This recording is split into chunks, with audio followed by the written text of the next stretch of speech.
I have hope and I'm scared.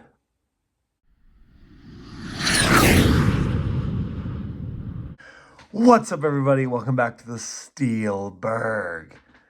Steelers win 26-18 over the New York Giants. And whew, this game was not like the last two. This game had me sweating a little bit. And this video is a little special because if you look behind me, well, my blinds are closed, but it's nighttime. I'm actually filming this immediately after the finish of the Steelers game. Normally, I film Tuesday, which is 2 days after the game's end, or in this case, it'd be 1 day after the game's end. But I thought because I'm here, I have the time, why not just give my immediate post-game reaction? This video is still going to be posted Tuesday, so that's when you'll see it. However, this is being filmed the night after the game, so if any big news comes out in the morning or anything, that's why it's not included in this video. So, getting right into things, a bit of a nail-biter in this one. A far cry from the somewhat comfortable Raiders and Jets games that have been. But honestly, I think this was Wilson's best game as a starter for the Steelers. 20 for 28 for 278 yards and a touchdown. Nothing flashy. He did have a fumble, but he could have probably had 2, even 3 touchdowns if not for a bad timing on a penalty or excuse me, I couldn't speak there. Or George Pickens not able to quite walk the tightrope on the sideline on that deep throw, or somehow that incomplete pass, he just gets that left foot down. I don't know how he didn't, but yeah, I think he played his best game as a Steeler. After that one underthrow to Van Jefferson that he was able to come back and get, he threw 2 beautiful balls. One right in the breadbasket to Calvin Austin, and then another one, beautiful George Pickens, again, right where it needed to be. So, great game by Russ here, and that continued and showed in the receiving. I mean, George Pickens, 4 receptions for 74 yards. Van Jefferson, 4 for 62 yards, and Calvin Austin, 3 for 54. Really spread out, and a great game. Calvin Austin showing that he can be the utility guy. Van Jefferson showing that he can be used in the passing game. Not much for the tight ends. Darnell Washington only had 1 catch. Freiermuth only had 2. None for Connor Hayward.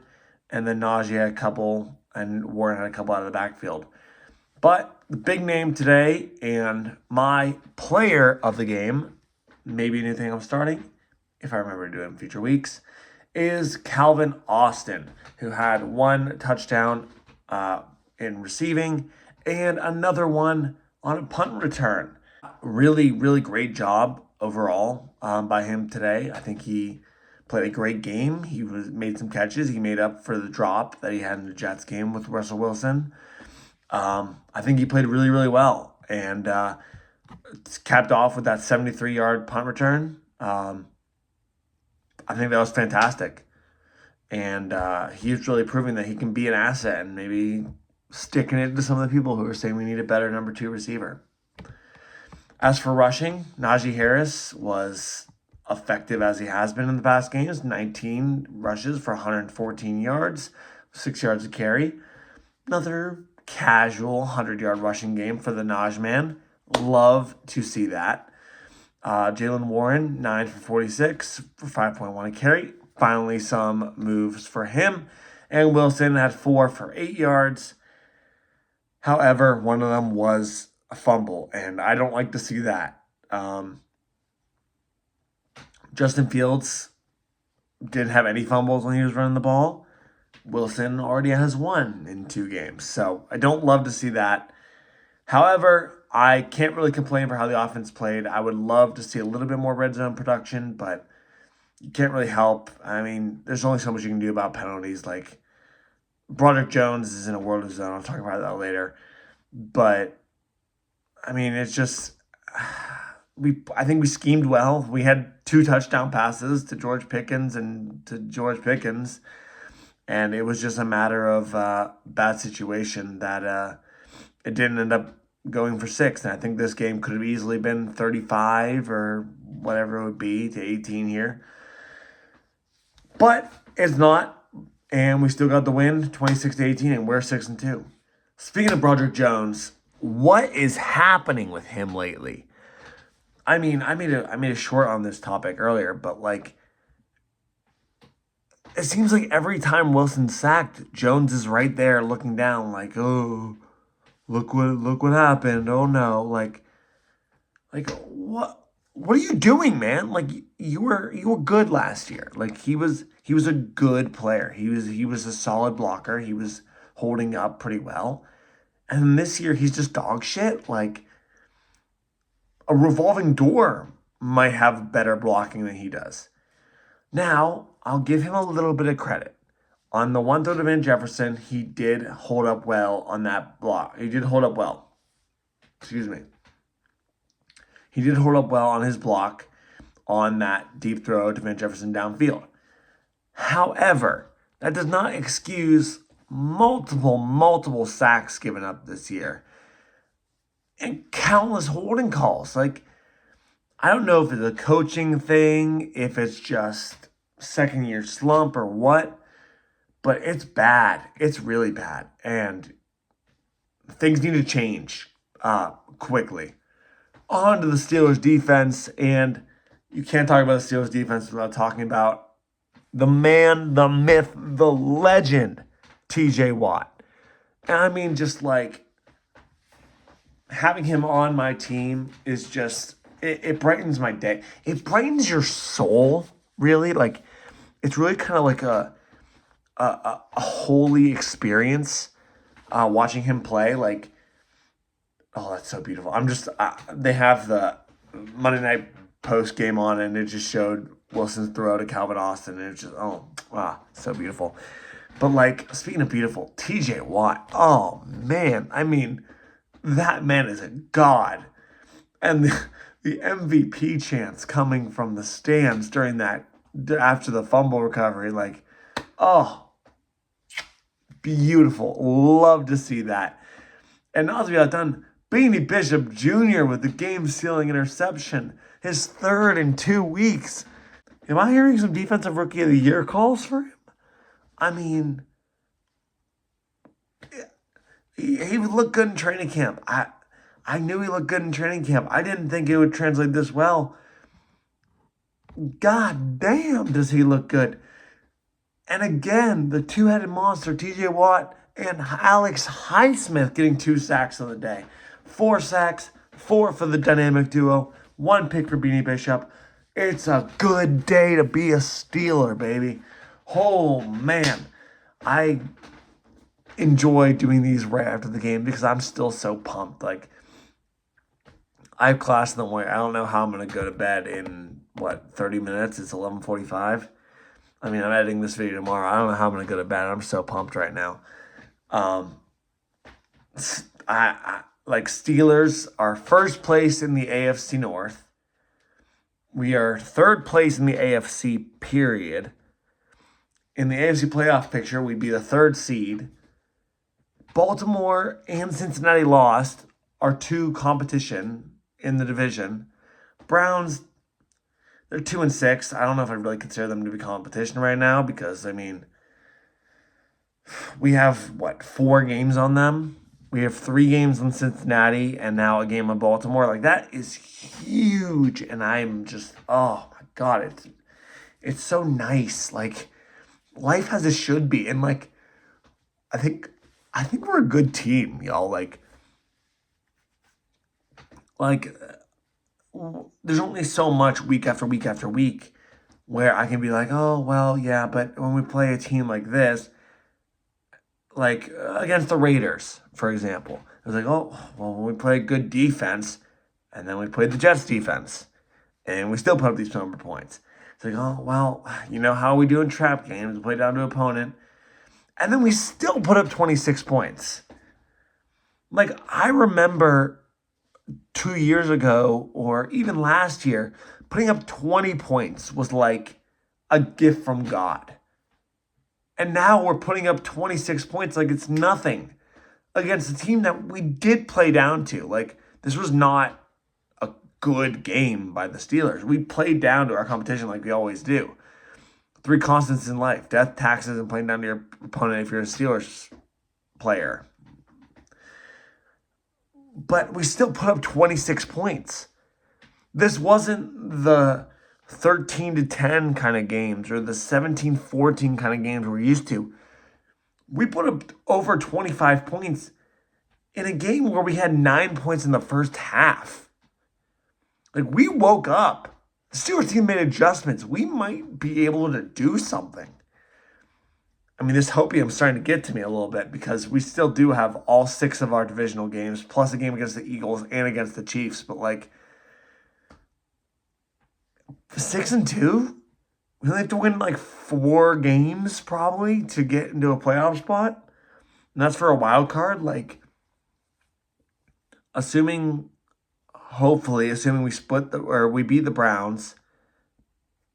Worst case, split the Bengals, split the Ravens. That's 4 wins there. Maybe we knock off one of the Eagles or the Chiefs. Could put us at 11-5, like that, or 11-6. That could be enough. Like, this team could do some damage.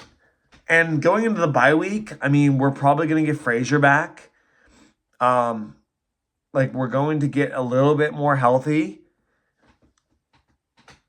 This team could do some stuff, guys, and I'm really, really excited to see it. Real quick, I did just want to touch on the Giants. Daniel Jones, 24 for 38, 264 yards, and 1 interception, no touchdowns through the air. Although there were a couple plays that probably could have been. There was 1 passing touchdown called back because it was out of bounds. It's almost like we experienced the same thing. And then there was another passing touchdown that was called back because of a penalty. However, throwing 38 times with Daniel Jones is something, especially when you're running back. Tyrone Tracy, who did leave early in the game with what looked like to be a concussion. 20 times for 145 yards and a touchdown. When your running back is averaging 7.2 a carry, why are you not running them 25, 30 times and limiting the amount of times you're putting the ball in Daniel Jones' hands? Like, Daniel Jones wasn't bad tonight, but he wasn't excellent. Like, he made some good throws, but he definitely missed some too. I don't know. And, like, that 2-point conversion call, the Giants definitely shot themselves in the foot here. Tons of penalties on them. Some wacky play calling, some wacky coaching decisions. End of the day, though, I'm not going to argue with that. Our secondary was a little bit garbage. We allowed Slayton 4 receptions for over 100 yards. Malik Neighbors, 7 receptions for 71. Rip my fantasy team. Theo Johnson, 3 for 35. Wanda Robinson, 5 for 30. So, a lot of receptions allowed by our secondary, and some pretty big ones too. I mean, allowing 108 yards on 4 receptions to Darius Slayton. I know you want him to be a Steeler, guys, but maybe don't gift him an amazing game in potentially his last game as a Giant. But no touchdowns, so I mean, I guess I'm happy about that. No big plays that led to a score, and a lot of big plays that led to field goals. I mean, they only had the 1 touchdown on the game, and the rest were all field goals. So can't really be too upset about that. And yeah, I'm quite happy with how this game turned out. I said before the game, I was worried this could be a trap game. I didn't care how ugly it was going to be. I just wanted to win. I wanted to go into the bye week 6-2 because teams in our division don't have a bye week next week. Maybe they lose some games. Maybe we get another game up on a team like the Bengals or the Ravens. Although I don't think so. I think they play some pretty weak opponents. I think the Bengals play the Raiders, and I think the Ravens play like... Who do they play? They play the Broncos. Yeah, okay, so that could be a trap game. But, yeah, the Bengals play the Raiders. They're probably going to win that one. Broncos play the Ravens. They're probably going to win that one. And then the Browns will play the Chargers. So, yeah, Browns could lose. Ravens could lose, maybe. But I don't know if I see that happening. But either way, we got the win. That's all that matters. I'm not going to ramble on about the AFC North teams. Steelers win. Go to first place in the AFC North. Go to our bye week. Get to heal up that offensive line a little bit. Steelers win, and I'm happy. One last little thing I wanted to touch up on here. Little thing for the future. For our bye week, I will be posting a video going through my season predictions. Before the year, I made a list of all the teams and how I thought they were going to rank in their division by the end of the year. And because the bye week is week 9, which is about halfway through the year, a little past, but 17 weeks, you can't really, well, I guess it's 18 weeks, so it is exactly halfway through. All right, cool. We'll get an idea of how likely wrong all my predictions were. So if you want to see that, make sure you tune in next week. I will still be posting a video next Tuesday, and it'll be that video. Obviously, it won't be a Steelers preview or a post game, but we'll go with that. And also, let me know if you want me to review the divisional games. Since we don't have a game next week for the Steelers, let me know if you want me to review the Browns game or the Ravens game or all of the divisional games and review how those games went in the absence of a Steelers game. I think that's going to be all for us tonight. It is late because I'm filming after the Steelers game. Steelers win. Love to see it. And I'm going to go to bed because I have classes in the morning. However, hope you all enjoyed. I know I did. I know I loved watching this game. I've been distracted by all the highlights because they are highlights. We won. Let's go. But I will see you all next week with my predictions video as well as maybe some trade news that happen throughout the week. We'll keep an eye on that. But that's all I have for you today. Have a good morning, evening, afternoon, and night, everybody. Goodbye again from the Steelburgh.